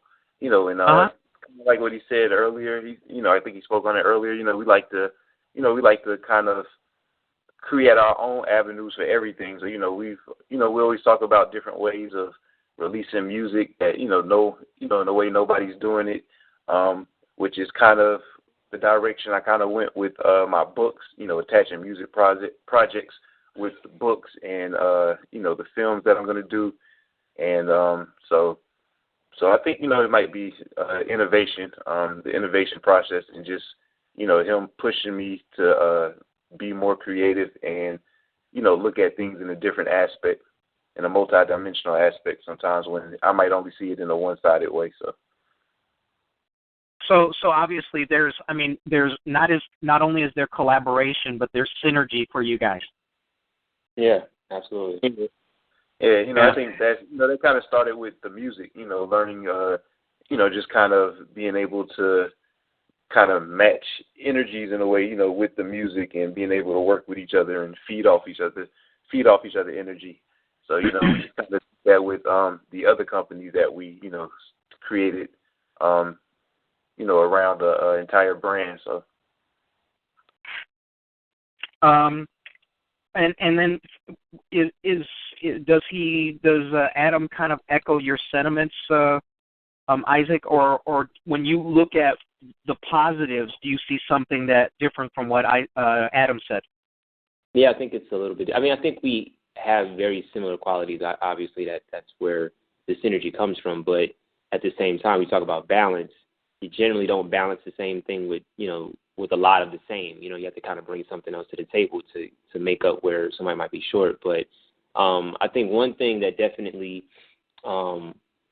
is a characteristic or a feature that really has helped the brand in the business that we've been doing thus far is that Adam's mind is more so it's got to get done, it's got to get done, it's got to get done, it's got to get done. You know what I'm saying? He pushes through whatever's going on. So even if he has some personal things going on or whatever's going on, he's pushing through to get to whatever the task is completed. And there's not a lot of people that can do that. Like, you talk about people who are inconsistent and drop the ball. That happens a lot, and we've seen that a lot in any industry that you've ever, been in. There's always going to be that person or those group of people who give up or drop the ball and not pick it up, but kick it around and then, and just messes everything up. But he's that kind of individual. It's like, no matter what, it's going to get done. You know what I mean? At some point in time, it's going to be completed, So that's definitely something that contributes to the business that we do in the brand. Sure. And then let's wind up the rest of the show. Let's talk about the convention you guys are putting together. Give the people a little idea of what kind of programs you have, what kind of panels you may have, and obviously you're looking to grow it bigger and bigger every year. But other than the no food thing, talk a little bit about what people can expect when this thing convenes. All right. All right, so right now, as far as panels and lectures, we have the Black Science Fiction Society panel. Also followed with a lecture that me and Jarvis are gonna, fully, continue to talk about. Sure. I'm not sure if people out there are familiar with Terminus Media, but we're gonna have a Terminus Media panel. It'll be Robert, Jeffrey, Tony K, and a few other people from Terminus Media, and they'll also be doing a lecturing panel. We have Raymond Sanders, who will be doing a lecture and panel. Now, I don't want to give too much away because we will be releasing it, on the site and on the social medias too. Who else will be doing one? We have DeForest from Life Forever. They'll be doing a lecture and panel also, and we're still in the works of putting a few other lectures and panels together. Last year we had a company, GX Gaming, come out and host video games. So we had a few systems, lined up. Unfortunately, they won't be there again this year, but we're still working on putting a video game element together. And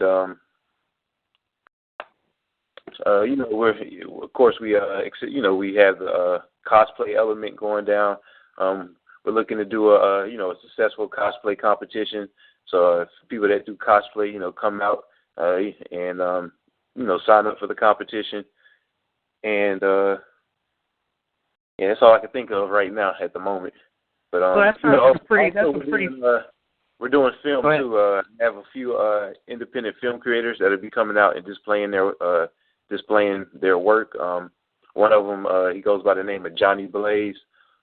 He's going to send me a few films to kind of go through, and for me to choose which one I want to display. And then there's also another local filmmaker who I went to high school with.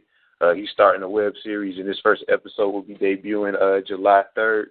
It's called The Rapper, and we'll be looking to show the first episode of his and some other film creators too that I'll be working on in the meantime. So you've got a full program. You got all kinds of things going on. And for those of you listening, this is July 23rd and 24th in I guess Decatur, Georgia, right? Yes, Decatur, Georgia. Yeah. So those of you who are in the area, you might as well check it out. Is it expensive to get in, guys? I think it's very reasonable. It's $7 for the first day. For Saturday, $5 for Sunday, $10 for both days. So we try to make it, we try to make it affordable. No, that's great. That allows parents to come with their kids. Yeah, so we want to make it affordable for the community, so they'll come out and also spend money with the vendors because sometimes people will charge a lot at the door, and it'll kind of hinder the amount of money they were going to spend with the the creators and the writers and So, yeah. We don't want that to happen. We want to make sure everybody, get as fat as they can during the convention. So. Sure. I forgot to ask you guys. For both storylines in the comic, what age group is appropriate for both of what you guys are writing? I say mine will fall into a PG-13 level. My second one the second one that I'll release, which will probably start off in the 1800s, that might have more of a PG feel. Okay. And then my long graphic novel, which is part of the Dominic Styles series, titled No Mercy for Punishment, that'll be more of a rated R. So. Okay. So I guess it just differs depending on the project and the character and what kind of fits the character the best, right? In the story. Yeah. So. I would say all my stuff honestly would probably be R. It's more of a mature audience. I think technically it may fall into PG-13, but I just think the content, the material, the language, just kind of the intensity of it, I think it would just fall and be marketed towards more of a mature crowd. So I'm kind of more on the R side of things. Mm-hmm. Nothing wrong with that. I mean, you write what you write. Right. Yeah, I put a scene in my first book that's kind of keeping it out of elementary schools. It might be appropriate for high schools, but, you know, it is what it is, man. You know, sometimes the story takes you to wherever the story takes you. Right, exactly. And will you have at the convention, will you have both printed and digital samples of your work for people to take home? Yeah, absolutely. We're selling 1001 comics and the movies, along with the soundtrack. We also have some posters for one of Isaac's characters for the Gods Forbid series, a character named Digit. So we'll have the posters. I'll probably have some music, you know, some old music projects still for sale, and so yeah, we'll have a table, you know, full of stuff for people to come through and sample a little bit of our work. And let me ask you this. I mean, obviously you're doing your own convention. Do you go to other conventions? Yeah, I can't remember the name of it. I went to one in March. We vended, me and Norby and Henry, we held down the table. It was at North DeKalb Mall. I think it was Black Science Fiction something. Okay. I can't remember the name of it, but it was back in March. I vended at that one, and then I went to Black Science Fiction Society. What was it? The Black State of Science Fiction. That was a couple of weeks ago. I went to that one. Me and Isaac attended Indycon last year. That's another one. We attended that one in August. And thanks to Jarvis, shout out to Jarvis, last weekend I was able to vend at the Juneteenth festival. So that was a good experience. Yeah, and you met him in person? Yeah, I met Jarvis back in the convention I can't think of in March. Okay, is he as scary as people say he is? No, I was real cool. Just kidding. Just kidding. It was called the Atlanta Sci-Fi Expo. Okay. Oh, okay. Appreciate that, Slim. Yeah, so, yeah, he just typed it in. It was the Atlanta Sci-Fi and Fantasy Expo. Yeah, the Atlanta Sci-Fi and Fantasy Expo. Yeah, that's the one I met ever since. So, and that was at North DeKalb Mall. So I'm thinking they're going to do it. I think their first one might have been this year, or it might have been last year. And I think they're doing it again next year. I know Indycon, I think theirs is in August. I'm not sure the days right now. And like I said, I think State of Black Science Fiction Convention, they just started their first one this year. So I'm guessing they're going to be continuing it, throughout the years. Mm-hmm.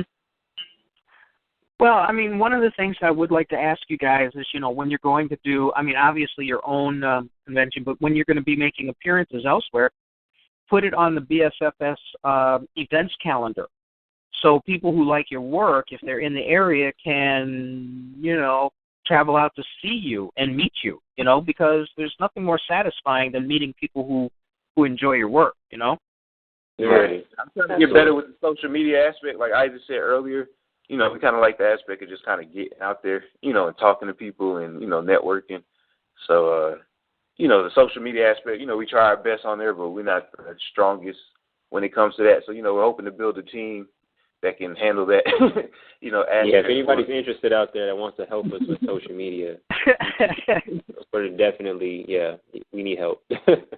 My only advice on social media is quit hawking your own stuff to all the people who already know you. Right, exactly, yeah. You don't want to annoy the hell out of the people who are supposed to, like and love you. You know what I'm saying? Right, exactly, yeah. Yeah. Well, I don't know if Jarvis is actually going to call in because he usually ends the show. He had an almost emergency that he had to take care of, so I'm doing like double duty. I have to talk and I have to keep an eye on what's going on.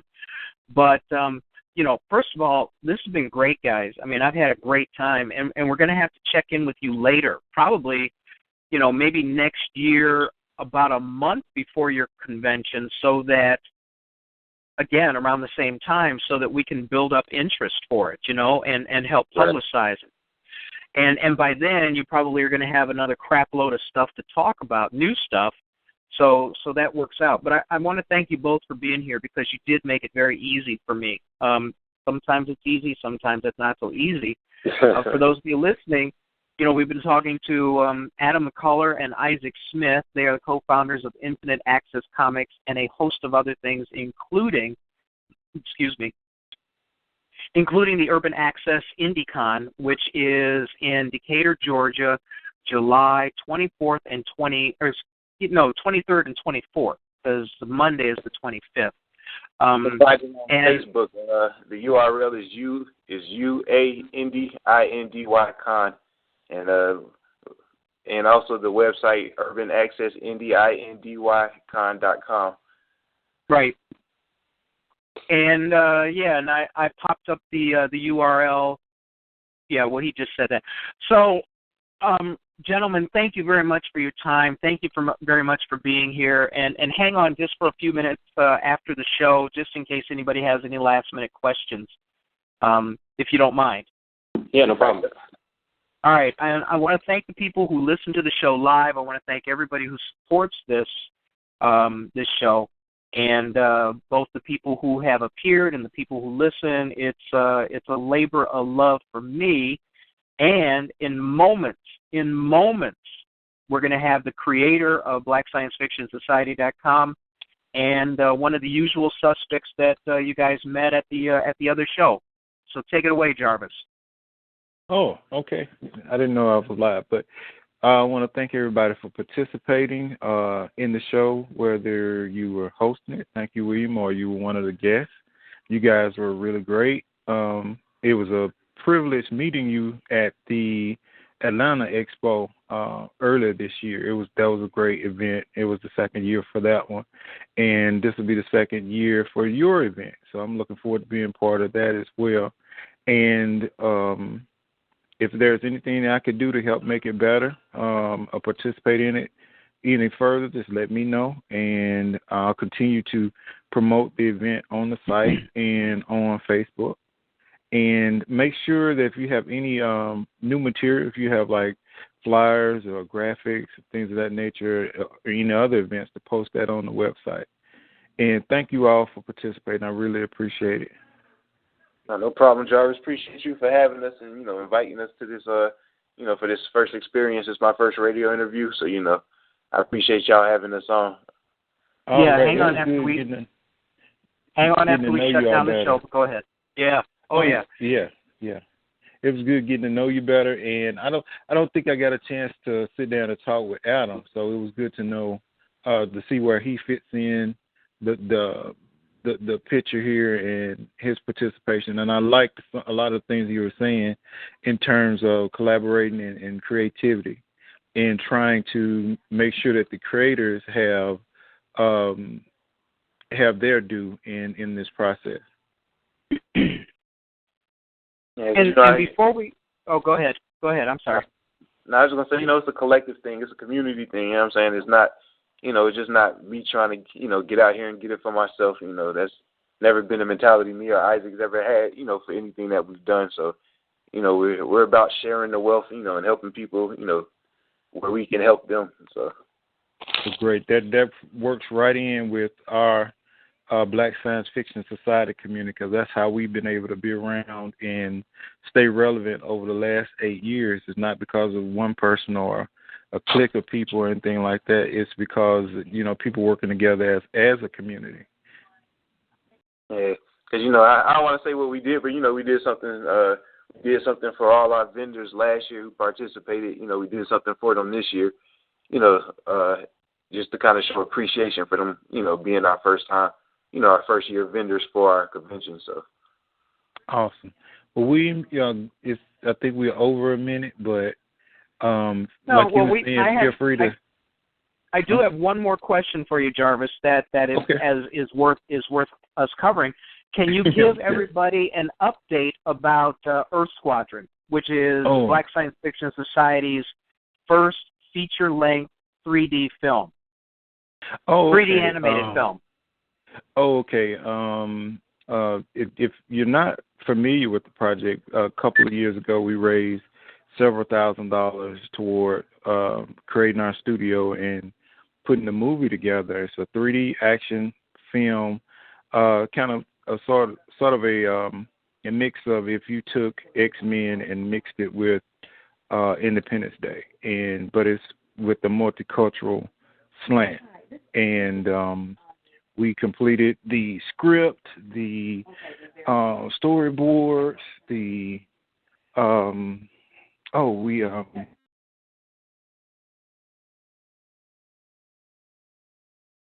You there? You might have got lost. Well, he's still dialed in, but sometimes, Oh no, we lost him. The last I heard, they got all the character cards together, and I think he's lined up all the voice talent, and I think I've even got a small voice part in the movie, which I'm very looking forward to for a lot. But if he doesn't come back in a second, let's just because we're a little bit over time. I want to thank you guys seriously, Adam, Isaac. Thanks very much for appearing. Thanks very much for being here, and thanks very much for being the guys you are, and all of all of what you're doing to help people in your area. On that note, I'm going to close the show, and then just hang on for a second, okay, guys? All right, no problem. And to everybody else, have a great, whatever it is, day, night, afternoon, evening, and we'll be here again next Friday.